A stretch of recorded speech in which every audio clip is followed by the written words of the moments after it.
आज के इस सम्मान समारोह में मंच पर उपस्थित राजस्थान के लोकप्रिय मुख्यमंत्री आदरणीय गहलोत साहब और हम में से ही जो बरसों तक हमारे साथ इस सदन की शान रहे, इस सदन के बाबत जितनी जानकारी आपने जो है ग्रहण की, मैं समझता हूँ कि बहुत कम लोग ऐसे होंगे जिन्होंने इतनी जानकारी लेकर के और यहाँ पर अपनी विद्वता का परिचय दिया है।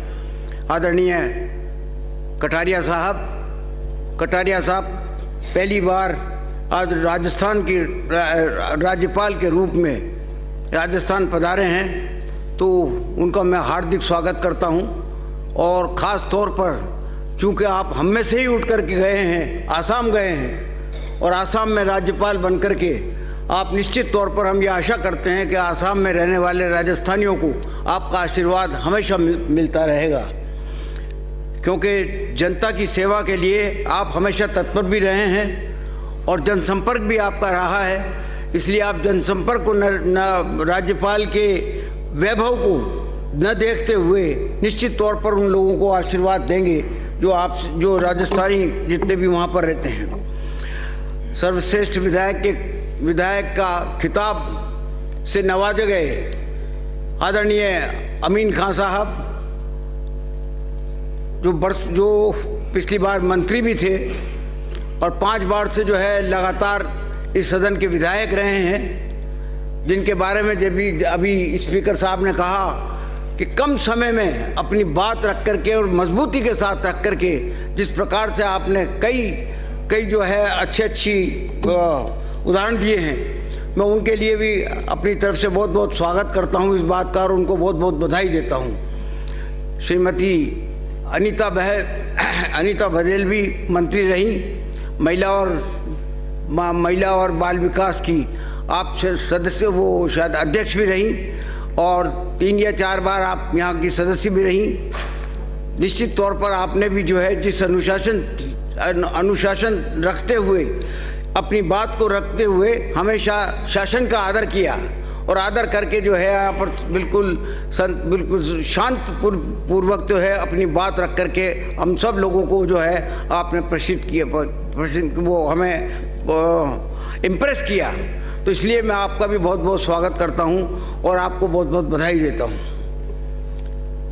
देश में लोकतंत्र को मजबूत करने के लिए विधानसभा की भूमिका पर अध्यक्ष महोदय ने सेमिनार भी बुलाई है। सेमिनार भी है, सम्मान भी है, उसके बारे में विस्तार से अपने विचार भी रखे हैं। लेकिन आज पार्लियामेंट में जिस तरीके के दृश्य देखने को मिलते हैं कि पार्लियामेंट को जिस प्रकार से म्यूट किया जा रहा है, ये स्थिति बड़ी खेदजनक और दुखद है।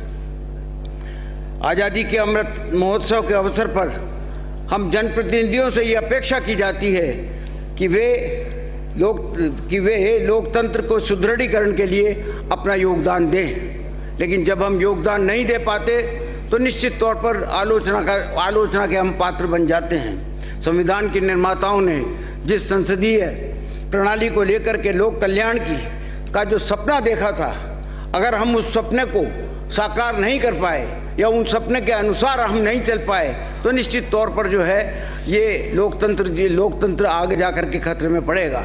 तो इसलिए हमें बड़ी सावधानी के साथ संविधान संविधान निर्माताओं के द्वारा जो संविधान बनाया गया है उसकी हूबहू पालना करने में और उसको ईमानदारी के साथ उसको लागू करने में अपनी भूमिका निभानी चाहिए। हमारा दायित्व है कि हम लोगों की इस भावना को और बलवती बनावें कि लोकतंत्र के प्रति आस्था हमारी और बढ़े, लोकतंत्र और परिपुष्ट हो और उसके लिए जनप्रतिनिधियों को दायित्व के लिए सजग रहे, ये हमसे जनता आशा करती है।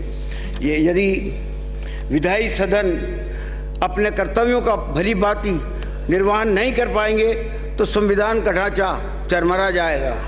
दूसरे अंग सीमाओं का अतिक्रमण करके लोकतंत्र के लिए करेंगे तो लोकतंत्र के लिए शुभ संकेत नहीं होगा। अमीन खां साहब 5 बार विधानसभा के सदस्य रहे, ये उनकी बहुत बड़ी उपलब्धि है। मैं कोटा का रहने वाला हूँ। कोटा में एक फैमिली है जो आप ही के क्षेत्र से काफ़ी 15-20 साल से कोटा में रह रहे हैं। एक बार जब उनसे मेरी बात हुई तो उन्होंने बताया कि अमीन साहब की लोकप्रियता न केवल अपने चुनाव क्षेत्र में है बल्कि बॉर्डर के दूसरी तरफ भी कई लोग आपके प्रशंसक हैं, जो आपके व्यवहार के प्रति और आपकी जनसेवा के प्रति और आपके कर्तव्यों के निर्वहन के प्रति जो है आपकी तारीफ करते हैं। मैं आपको बहुत बहुत बधाई देता हूँ, बहुत बहुत बधाई देता हूँ। और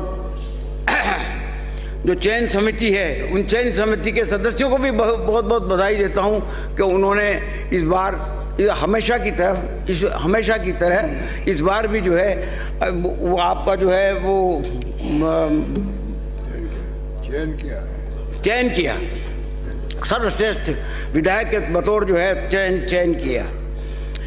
बहुत ही सरल स्वभाव और विधानसभा में अपनी बात रख करके आपने अपने आप को पुरजोर शब्दों में जो जनता की समस्याओं की पैरवी की है और उनके निराकरण के लिए जिस प्रकार से बात रखी है, कभी भी सदन के नियमों को आपने नहीं तोड़ा, सदैव आपने आसन का भी सम्मान किया। मैं आपको पुनः बधाई देता हूँ। इसी प्रकार बहन अनीता बघेल जो लगातार 4 दफ़े मेंबर रही है और आप भी कई बार मंत्री भी बनी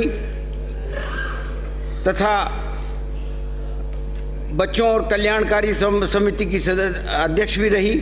सदैव आपने अनुशासन में रह करके जनता की मांग को और जनता की समस्याओं को यहाँ पर उठा करके उनके निराकरण के लिए हर संभव प्रयत्न किया।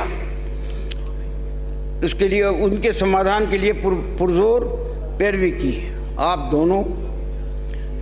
दोनों के लिए बड़े ही गर्व